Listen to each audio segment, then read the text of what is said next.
שלום לכל הצופים והצופות, ברוכים הבאים לפינת הטיפ היומי עם גדי קופרמן.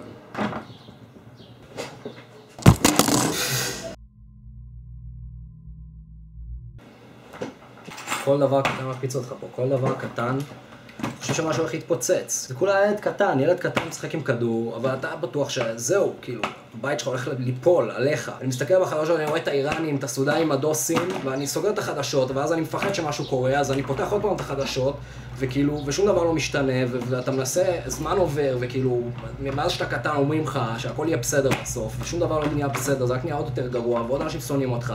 וליברמן, והסודנים, והדוסים, ויש להם אטום, עוד שנייה יש להם אטום, והם הולכים לפוצץ אותנו, הם הולכים לפוצץ כולנו, כאילו את כולם.